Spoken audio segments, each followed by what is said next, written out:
Hello students, welcome back to study at home. ये video ESO 12 के students के लिए है। इसमें मैं आप लोगों को कुछ इंपॉर्टेंट प्रश्न और उनके उत्तर करवाऊंगी।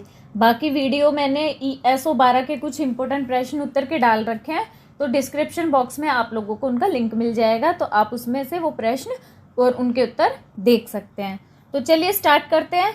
पहला प्रश्न इस वीडियो में हम करेंगे कि भारत में विविधता में एकता को समझाइए, या भारत विभिन्न विविधताओं का देश है फिर भी इसमें एकता है। प्रश्न किसी भी तरह से पूछे, भारत में विभिन्न प्रकार की विविधताएं क्या हैं, कुछ भी किसी भी तरह से पूछे, इसका मतलब एक ही होगा कि हमें भारत में विविधता में एकता के बारे में आपको लिखना है। तो इसमें हम लिख सकते हैं कि हमारा देश भारत अत्यंत विविधताओं से भरा हुआ है, परंतु फिर भी क्या है, इसमें बहुत सारी विविधताएं हैं, फिर भी इसमें हम एकता को देख सकते हैं। यह भारतीय समाज संस्कृति की प्रमुख विशेषता मानी जाती है, जिसे कि विविधता में एकता का नाम दिया गया है, जो कि प्राचीन काल से आज तक प्रासंगिक है। यानी कि पहले भी हमारे देश में विविधता में एकता के दर्शन होते थे, और आज के अगर हम आज के समय के संदर्भ में देखें तो भी हमें भारत में विविधता में एकता के दर्शन दृष्टिगत हो जाते हैं। इन विविधताओं को हम जाति, धर्म, भूगोल, राजनीति, समाज, भाषा आदि अनेक क्षेत्रों में देख सकते हैं। इन विविधताओं के होते हुए भी हम सब एक, यानी कि हम सब भारतीय हैं। भारत में विविधता में एकता को हम विस्तृत रूप से निम्नलिखित बिंदुओं द्वारा समझ सकते हैं। अब अगर देखिए बड़ा प्रश्न आएगा विविधता में एकता, तो जो इसमें मैं बताऊंगी वो आप सारा लिखेंगे। और जो छोटे प्रश्न आते हैं ना आपके, उसमें अगर आपसे पूछ सकते हैं जो भारत में भौगोलिक विविधता में एकता को बताइए, राजनीतिक विविधता में एकता को समझाइए, तो आप इसमें जो थोड़ा थोड़ा ये समझाया गया है वो आप उसमें लिख सकते हैं। तो आपका छोटा प्रश्न तैयार हो जाएगा, और पूरा इसके अंदर जो लिखेंगे वो आपका बड़ा 20 नंबर का आंसर तैयार हो जाएगा। ये जो भारत में विविधता में एकता है, पहला है भौगोलिक विविधता में एकता। अब भौगोलिक का अर्थ हो गया कि भूगोल, यानी कि पृथ्वी जो है ना हमारा पूरा का पूरा जो पृथ्वी का पूरा का पूरा जो मान सकते हैं कि हम क्षेत्र है, वो भौगोलिक दृष्टि के अंतर्गत हम ले सकते हैं। भौगोलिक दृष्टि से भारत में अलग अलग राज्यों में जलवायु व भौगोलिक स्थिति पाई जाती है। जैसे कि राजस्थान में थार का मरुस्थल है, जहाँ पे क्या बहुत सारी मिट्टी है, गर्मी है। तो कश्मीर में ऊंची ऊंची पहाड़ियाँ हैं और वहाँ पे ठंड भी मिल सकती है। कहीं तो समुद्र है, कहीं पे समतल है, कहीं पे बहुत ज़्यादा गर्मी है तो कहीं पे काफ़ी ठंड है। परंतु फिर भी अगर भारत की भौगोलिक परिस्थिति व जलवायु को जब देखते हैं कोई, तो एक ही पैमाना बताया जाता है कि भारत में किस तरह की जलवायु है। ऐसा नहीं बताते कि राजस्थान में कैसी जलवायु है, भारत राजस्थान, भारत कश्मीर, ऐसा नहीं बताते। भारत की जलवायु एक पैमाने पर बताई जाती है, ना कि अलग अलग राज्यों के बारे में। यानी भौगोलिक विभिन्नता होते हुए भी यहाँ पर भौगोलिक एकता हमें दिखाई देती है। धार्मिक विविधता में एकता। भारत विभिन्न धर्मों का देश है। यहाँ पर हिंदू, जैन, बौद्ध, सिख आदि धर्मों का उदय हुआ है। साथ ही ईसाई व मुस्लिम धर्मों का भी यहाँ पे आगमन हुआ था। सभी धर्मों ने अपने अपने क्या मत थे, उनके अपने अपने संप्रदाय थे, सबके अपने धार्मिक कर्मकांड होते हैं, धार्मिक विश्वास होते हैं, मान्यताएं होती हैं। तो यहाँ पे सब लोग आए, सब लोग रहने लगे, और सभी की मान्यता, रीति रिवाज, नियम सब अलग अलग थे, फिर भी सभी धर्म एक साथ भारत में रहते हैं। और विभिन्न धर्मों के अनुयायी साथ साथ एक ही समाज में भाईचारे के साथ रहते हैं। LH रीजले के अनुसार भारत में जाति, धर्म, रीति रिवाज और भाषा तथा सामाजिक और जो भौतिक एक विभिन्नताएं हैं, उनके होते हुए भी जीवन की एक विशेष एक रूपता कन्याकुमारी से लेकर हिमालय तक देखी जा सकती है। वास्तव में भारत का एक अलग चरित्र और व्यक्तित्व है, जिसकी अवहेलना नहीं की जा सकती। यानी कि LH रीजले ने भी भारत की विविधता में एकता की तारीफ की है। नेक्स्ट विविधता में एकता को हम ऐतिहासिक रूप में देख सकते हैं। ऐतिहासिक विविधता में एकता। भारत प्राचीन काल से ही विदेशियों के लिए आकर्षण का केंद्र रहा है। यानी कि कहते हैं ना, भारत सोने की चिड़िया था। तो यहाँ पे कोई तो धन के लिए आया था, कोई यहाँ की सभ्यता संस्कृति से आकर्षित होकर आया था। किसी ना किसी रूप से भारत ने आकर्षित किया था जो विदेशी हैं उन लोगों को। कहा जाता है प्राचीन काल से कि भारत सोने की चिड़िया के नाम से जाना जाता था। अतः इसके प्राकृतिक वैभव, धन संपदा एवं समृद्धि के कारण अनेक विदेशी लोग थे जो भारत में आए थे। कुछ आए, कुछ ने व्यापार किया, यहाँ पे व्यापार से लूट के ले गए। कुछ आए, उन्होंने आक्रमण किया और लूट के ले गए। और कुछ आए जिन्होंने आक्रमण किया और भारत में ही शासन करने लग गए थे। तो ऐसे लोग आए। कुछ लोग इसे लूट के चले गए तो कुछ यहीं बस गए। जो बस गए थे उनके धर्म संस्कृति से भारतीय इतिहास जो है उसमें समन्वित संस्कृति का निर्माण हो गया। अतः हम अपने इतिहास में भी ऐतिहासिक विविधता में एकता की झलक को देख सकते हैं। नेक्स्ट हम विविधता में एकता राजनीतिक रूप में भी देख सकते हैं। राजनीतिक विविधता में एकता देख सकते हैं कि भारत में राजनीतिक दृष्टि से विभिन्नता पाई जाती है। जहाँ पे एक और क्या सम्राट अशोक थे और अकबर थे, उनके अलावा संपूर्ण भारत पर किसी एक शासक का राज्य नहीं रहा था। यानी कि जब एक समय था सम्राट अशोक का, चक्रवर्ती सम्राट अशोक कहा जाता उनको, कि उन्होंने पूरे भारतवर्ष पे एक छत्र राज किया था। और इसी तरह जो महाराज सम्राट अकबर थे, अकबर ने भी पूरे भारत के ऊपर, दिल्ली से पूरे भारत के ऊपर शासन किया था। उनके अलावा, इन दो शासन के अलावा भारत में कभी भी एक छत्र राज्य नहीं रहा। हर जगह का अपने अपने राजा थे, अपना अपना राज्य करते थे। तो हम वहाँ की राजनीति भी अलग अलग थी।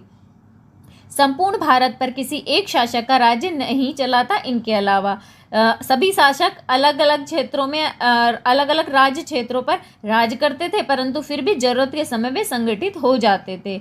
आज भारत में राजनीतिक क्षेत्र में अनेकता होते हुए भी चीन व पाकिस्तान के साथ युद्ध के समय सभी राजनीतिक दलों ने आपसी भेदभाव को छोड़कर एकता का परिचय दिया और भारत की रक्षा की। तो इससे हमें पता चलता है कि भारत में राजनीति के क्षेत्र में भी विविधता में एकता पाई जाती है।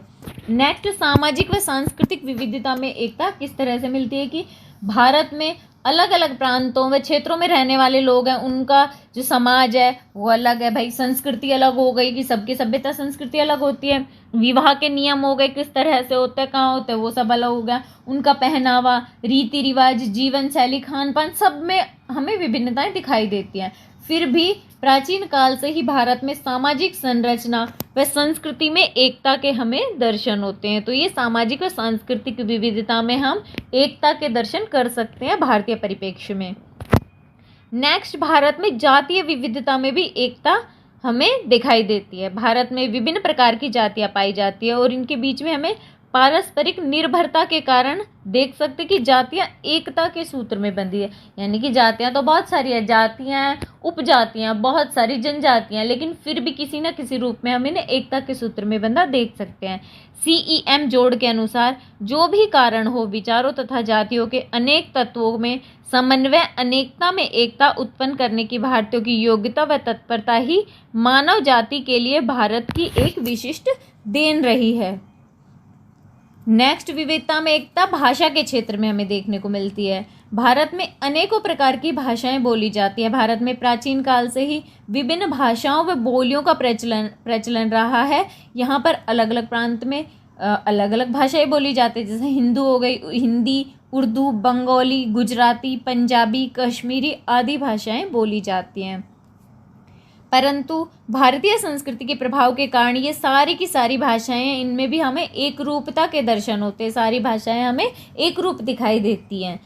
प्रजातीय विविधता में एकता, भारत प्रजातीय दृष्टि से विभिन्न प्रजातियों का अजायब घर कहा जा सकता है। यानी कि यहाँ पे बहुत सारी जाति, प्रजाति, जनजाति, बहुत सारी जातियाँ देखी जाती है। इसे अजायब घर, यानी कि हमें एक प्रकार का अजूबा सा देखने को मिलता है। विभिन्न प्रजातियों के बाद भी इनमें अफ्रीका और अमेरिका के समान पारस्परिक सद्भावना, यानी कि सद्भाव और सहयोग दिखाई देता है। भारतीय प्रजातियों में मिश्रण भी है, यानी कि बहुत सारी प्रजातियां, लेकिन ऐसा नहीं है कि वो आपस में लड़ रही है। ऐसा है कि अफ्रीका और अमेरिका के समान ना, क्या वो जनजातियां आपस में सद्भावना के साथ रहती है और एक दूसरे का सहयोग करती हैं। और जो बहुत सारी जो प्रजातियां हैं वो आपस में क्या, उनका सम्मिश्रण भी हुआ है, उनसे अन्य प्रजातियां भी बनी हैं।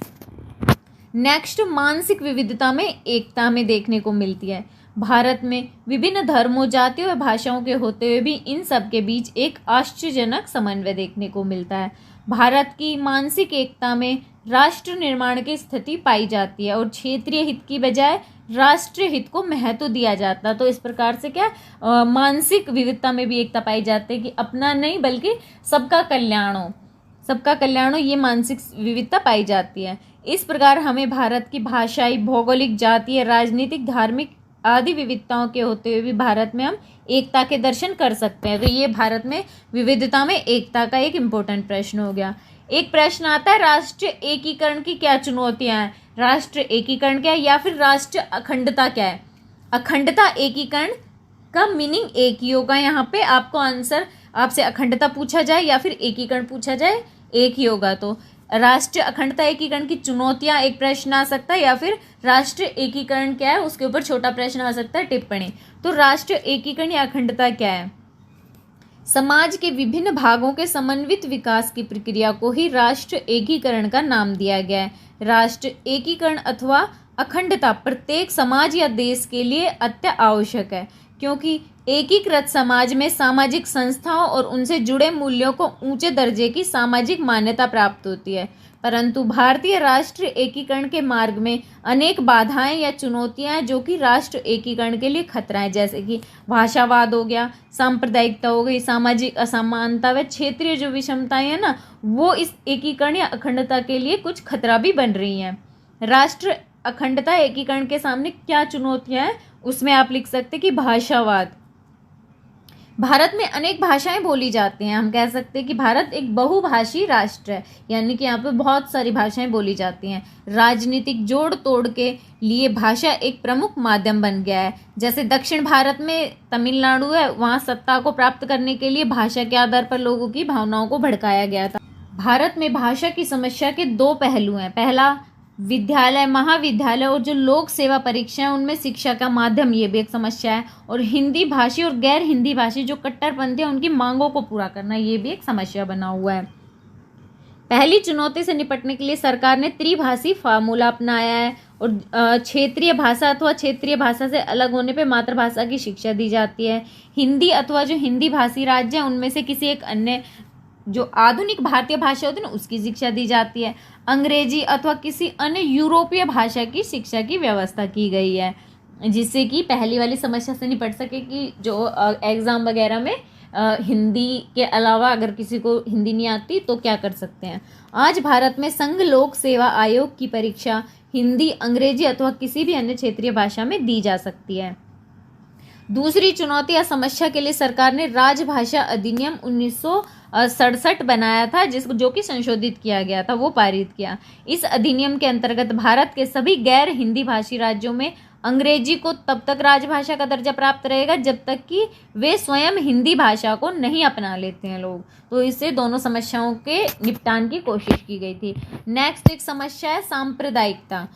सांप्रदायिकता प्रमुख रूप से उस प्रवृत्ति को कहते हैं जिसमें दूसरे समूहों की जो है दूसरे समूह है उनकी कीमत पर कोई भी सामाजिक धार्मिक समूह अपनी आर्थिक, राजनीतिक व सामाजिक ताकत बढ़ाने का प्रयास करता है, यानी कि दूसरे को नीचे गिराता है और अपना उत्थान करता है। यह प्रवृत्ति धर्मनिरपेक्ष राष्ट्र की धारणा के विपरीत है। भारत के संदर्भ में धर्मनिरपेक्षता उसे कहते हैं जहाँ सभी धर्मों को समान माना जाता है और शांतिपूर्ण सह अस्तित्व की बात की जाती है। चूँकि भारतीय संविधान में भारत को एक धर्मनिरपेक्ष राष्ट्र कहा गया है और यहाँ पर सभी धर्मों को बराबर अधिकार दिए गए हैं। किसी भी एक धर्म को यहाँ पे बढ़ावा नहीं दिया जाता, परंतु फिर भी यहाँ पे सांप्रदायिक संघर्ष सुनने व देखने को मिलते हैं, क्योंकि यहाँ सांप्रदायिक दंगे भड़काए जाते हैं। तो ये भी एक सांप्रदायिकता भी हमारी अखंडता के लिए एक चुनौती बनी हुई है। लोकतंत्र व समाजवाद के लक्ष्यों की प्राप्ति के लिए सोच समझकर कदम उठाने के बावजूद भारतीय राष्ट्र सांप्रदायिक संघर्षों से मुक्त नहीं है। अतः सांप्रदायिकता हमारे राष्ट्र के एकीकरण में प्रमुख चुनौती है। नेक्स्ट एकीकरण में चुनौती है सामाजिक असमानता। भारतीय समाज में सामाजिक स्तर के विन्यास की व्यवस्था जो है उसमें वस्तु, सेवा, संपत्ति, जो शक्ति, प्रतिष्ठा, अधिकार और दायित्व व कर्तव्य और जो भी सुविधाएं हैं उनका असमान वितरण हमें देखने को मिलता है, जैसे कि जाति व्यवस्था के आधार पर फैलाई गई असमानता जो कि सामाजिक क्षेत्र में हमें देखने को मिलती है।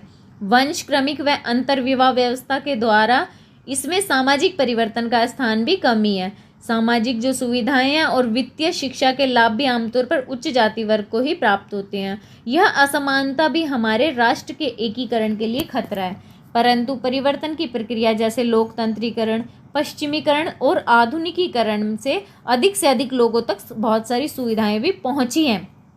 जाति व राजनीति में एक गहरा संबंध बना है और पिछड़े वर्ग के जो लोग हैं उनमें उनको शिक्षा व नौकरी के क्षेत्र में भी स्थान सुरक्षित करने के लिए आयोग बनाए गए हैं। परंतु जाति के आधार पर शोषित व पीड़ित जो लोग हैं उनको आगे बढ़ाना तो जरूरी था, परंतु इस पर ज़्यादा जोर देने के कारण राष्ट्र निर्माण की प्रक्रिया पर प्रतिकूल प्रभाव भी पड़ा है, जो कि राष्ट्रीय एकीकरण की राह में बाधा बना है। नेक्स्ट, क्षेत्रीय विषमता भी हमारे राष्ट्रीय एकीकरण के लिए बाधा साबित हो सकती है। भारत के विभिन्न क्षेत्रों को असमान विकास का राष्ट्रीय एकीकरण पर प्रतिकूल प्रभाव पड़ता है। आज़ादी के बाद हुए अनेक सामाजिक आंदोलनों का कारण भी असमान विकास ही था, जैसे कि बिहार और मध्य प्रदेश, पश्चिम बंगाल व उड़ीसा में जातीय समूहों ने झारखंड आंदोलन में अन्य प्रश्न के अलावा पिछड़ेपन का प्रश्न भी उठाया था। इस आंदोलन से जुड़े लोगों के अनुसार यहाँ के संसाधन जो है ना, उनका लाभ दूसरे लोग उठा रहे हैं, यानी कि उनका शोषण किया जा रहा था। उन्होंने अलग अलग राज्य की, उन्होंने क्या कहा, हमारा राज्य अलग बना दिया जाए। और बिहार, मध्य प्रदेश, पश्चिम बंगाल व उड़ीसा के जो जनजातियां, उन जनजातीय क्षेत्रों को मिलाकर एक राज्य बनाया गया, झारखंड, और उसकी मांग की। इस प्रकार की क्षेत्रीय विषमताएं एक संगठित राष्ट्र निर्माण की राह में हमेशा से ही बाधा रही हैं।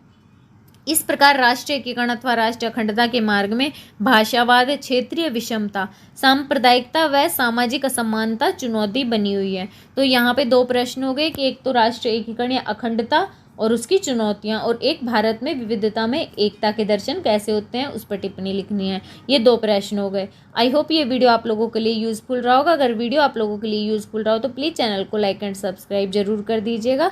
मिलते हैं अगले वीडियो में कुछ नए इन्फॉर्मेशन के साथ।